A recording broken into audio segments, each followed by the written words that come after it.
이스라엘의 속량을 기다리며 한평생 기도 가운데 살았던 시므온이 마침내 주의 구원을 보았던 것처럼 이번 성탄절을 통하여 하나님의 특별한 은혜와 구원을 경험하는 여러분 모두가 되시기를 간절히 바랍니다. 오늘은 누가복음 3장입니다. 2장의 사건이 있은 지 약 20여 년 정도 지난 어느 날, 누가는 그 시점을 보다 정확하게 우리들에게 소개해주고 있는데요. 티베리우스 황제가 통치한 지 15년째 되던 해, 본디오 빌라도가 유대 땅의 총독으로 재임하던 때, 안나스와 가야바가 대제사장으로 활동하던 그때의 어느 날의 일이었습니다. 한 인물이 등장합니다. 등장한 인물의 이름은 바로 요한입니다. 사가랴의 아들 요한 말이죠. 사가랴가 레위 지파 출신 제사장이었으므로 요한도 레위 지파로서 성전 섬기는 일을 했어야 했을 것입니다. 하지만 요한은 성령 세례를 받고 제사장의 길이 아니라 예언자의 길을 시작합니다. 그가 활동했던 부대는 예루살렘이 아니라 광야의 빈들에서였습니다. 하나님은 요한을 통하여 그 시대 사람들에게 들려주고 싶었던 말씀이 있으셨기 때문에 요한을 강권적으로 사용하고 계신 것이죠. 자, 요한은 어떤 예언 사역을 했을까요? 첫째, 그는 회개를 선포했습니다. 요한이 요단강 부근 각처에 와서 죄 사함을 받게 하는 회개의 세례를 전파하니, 회개란 변화를 의미하는 것이죠. 요한은 당대의 사람들에게 변해야 된다고, 죄로부터 떠나야 된다고 강력하게 외칩니다. 심지어 그들에게 나오는 사람들을 향하여 독사의 자식들이라고 극한 말을 서슴지 않습니다. 회개에 합당한 열매를 맺지 아니하면 너희가 아브라함의 자손이라는 것을 자랑해도 아무 쓸모가 없다고 말합니다. 오히려 좋은 열매 맺지 못하는 나무는 찍혀 불에 던지울 것이라고 경고합니다. 듣는 사람들의 마음 가운데 반발심이 생기는 사람도 있었겠지만 어떤 사람들은 마음에 찔림을 받고 무엇을 회개해야 되는지, 어떻게 변해야 하는지 요한에게 묻지요. 요한은 그들에게 구체적으로 이렇게 가르쳐 줍니다. 옷 2벌 있는 자는 옷 없는 자에게 나눠줄 것이요, 먹을 것이 있는 자도 그렇게 할 것이다. 세리들에게는 부과된 것 이외에는 거두지 말라고 말합니다. 군인들에게는 강탈하지 말며 거짓으로 고발하지 말고 받는 급료를 족한 줄로 알라고 이야기합니다. 그 시대가 얼마나 부패했었는지, 그리고 부조리한 일들이 만연했는지를 짐작할 수 있습니다. 그런 죄악된 행위들에 대하여 세례 요한은 목숨 걸고 외쳤다는 것이죠. 성령께서 그의 입술을 사용하신 것입니다. 성령에 사로잡힌 사람은 이렇게 진리를 선포하는 것을 주저하지 않습니다. 또 한 가지, 그가 선포한 메시지는 그 다음에 오실 분을 소개하는 것이었습니다. 그가 소개하는 메시아의 모습은 어떠했을까요? 사람들은 세례 요한에게 주목하고 세례 요한이 혹시 그리스도가 아닐까 생각하는 것을 깨닫고는 자기 자신은 결코 그리스도가 아니라고 말하면서 그 다음에 오실 분이 그리스도라고 강조합니다.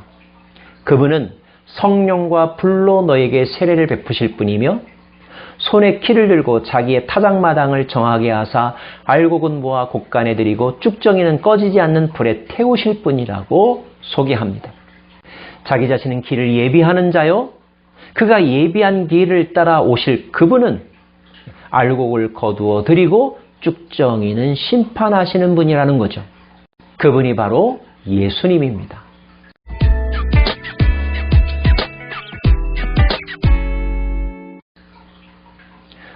또 요한이 소개하는 예수님은 어떤 분이었을까요?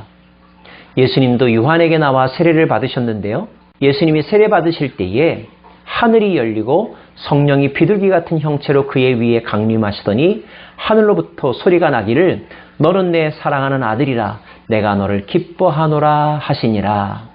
이런 음성이 들렸습니다. 30여 년 전의 시대로 돌아가 볼까요? 가브리엘이 마리아에게 예언할 때에 너에게서 태어날 그 아들은 지극히 높으신 이의 아들이라 일컬음을 받을 것이라 하였습니다. 즉 하나님의 아들이라 불리게 된다는 예언이었죠. 12살 되었던 어린 예수가 예루살렘 성전에서 부모님을 다시 만났을 때 부모님에게 뭐라고 말했습니까? 내가 내 아버지의 집에 거하여야 할 줄을 알지 못하셨나이까? 라고 반문했죠. 어린 예수는 하나님을 자신의 아버지라고 생각하며 살았던 것입니다. 자, 가브리엘이 예언했던 내용, 어린 예수가 생각했던 내용이 오늘 다시 한번 명확하게 확인되는 사건입니다. 하늘로부터 직접 음성이 들렸으니까요. 예수님을 향하여 너는 내 사랑하는 아들이요 내 기뻐하는 자라고 말씀하셨습니다. 누군가로부터 사랑받을 때, 누군가로부터 인정받을 때 그가 느끼는 자존감과 기쁨은 얼마나 충만할까요? 그리고 그 사람은 자기를 사랑해주는 일을 위하여, 자기를 인정해주는 일을 위하여 한평생을 살아가는 거죠. 심지어 죽음도 두려워하지 않고 말입니다. 이 시대에 누가 여러분을 사랑하고 있습니까? 누가 여러분을 인정하고 있습니까? 끝까지 영원토록 사랑하고 인정해 줄 분은 누구입니까? 그분을 위해서 여러분의 남은 인생을 바치지 않으시겠습니까? 그분은 바로 하나님이십니다.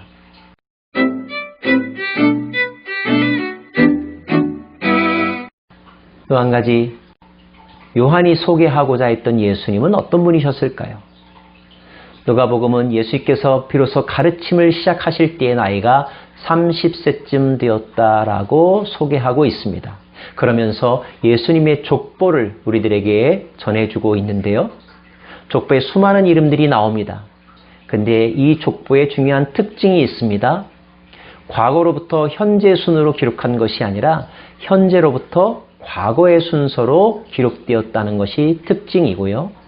또 하나의 특징, 마태복음에 나오는 족보와의 차이점이기도 한데 마태복음의 족보는 아브라함으로부터 시작이 되었다고 한다면 누가복음에 나오는 이 족보는 거꾸로 올라가 아브라함을 언급할 뿐만 아니라 아브라함에서 더 나아가 아담을 언급하고 아담에서 더 나아가 하나님으로부터 이 족보가 시작되었음을 우리들에게 소개해주고 있다는 것.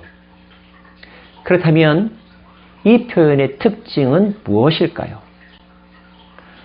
누가복음은 우리들에게 예수님은 유대인들만의 구원자가 아니라 하나님께서 보내신 하나님의 모든 피조물들을 위한 구원자임을 분명하게 선언하고 있는 것입니다. 이 지구상에 수많은 사람들이 많이 있습니다. 인종이 있습니다. 대표적으로 흑인이 있고 백인이 있고 황인종이 있죠. 그리고 우리는 서로 다르다고, 언어가 다르다고, 피부 색깔이 다르다고 서로 구별합니다. 근데 곰곰이 따지고 들어가 보면 결국은 인류 최초의 한 인간으로부터 다 파생된 한 형제요 자매라고 할 수 있지 않겠습니까? 그리고 그 인간은 하나님께서 창조하시고 이 땅에 보내신 사람이라는 것을 우리는 또 인정하게 됩니다.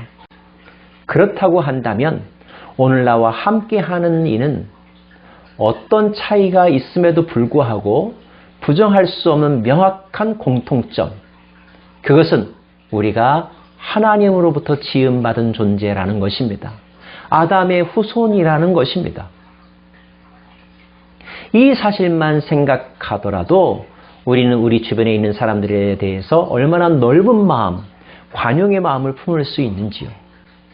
그런 마음을 가지고 타인을 대한다면 싸울 일이 훨씬 줄어들지 않겠습니까? 한 부모 밑에서 태어난 자녀들을 형제요 자매라고 하면서 우린 더 특별히 사랑하죠. 그 가족의 개념을 민족 단위로, 민족 단위를 뛰어넘어서 인류의 단위로 생각한다면 이 땅에 싸울 일도 나눌 일도 사라질 것입니다. 하나님은 누가를 통하여서 실로 우리가 한 하나님의 피조물인 것을, 그 인류 모두를 위하여 하나님의 아들 예수를 이 땅에 보내셨다는 것을 분명하게 강조하고 있습니다. 성탄절을 며칠 앞둔 이 시점에서 저와 여러분의 인생관, 세계관이 달라지기를 원합니다. 회개하십시오. 마음을 깨끗하게 하십시오. 그 이유는 오실 구원자 예수님을 맞이해야 하기 때문입니다. 그 예수님은 불과 성령으로 세례를 준 분이십니다. 그 예수님은 하나님의 아들이십니다. 하나님이 기뻐하시는 분이십니다. 그 예수님은 우리 모두를 위한 구원자이십니다. 그 구원자 예수님을 인격적으로 만나는 복된 성탄절 되기를 간절히 바랍니다. 기도하겠습니다. 오 하나님, 회개에 합당한 열매를 맺지 아니하면 찍혀 불에 던져올 것이라는 세례 요한의 음성을 듣습니다. 우리의 신앙의 연수를 자랑하기에 앞서서 우리가 올바로 살아가고 있는지 돌아보게 하여 주시고, 악한 일이 생각이 나거든 주께 회개하고 그 길에서 돌아서는 저희들 되게 하여 주옵소서. 회개의 마음, 깨끗한 영혼을 가지고 이 땅에 오신 구원자 예수님을 맞이하고 싶습니다. 하나님이 사랑하는 아들, 하나님이 기뻐하시는 그분을 마음으로 영접합니다. 임마누엘의 은총을 충만히 누리는 거룩한 삶 되게 하여 주옵소서. 예수님 이름으로 기도합니다. 아멘.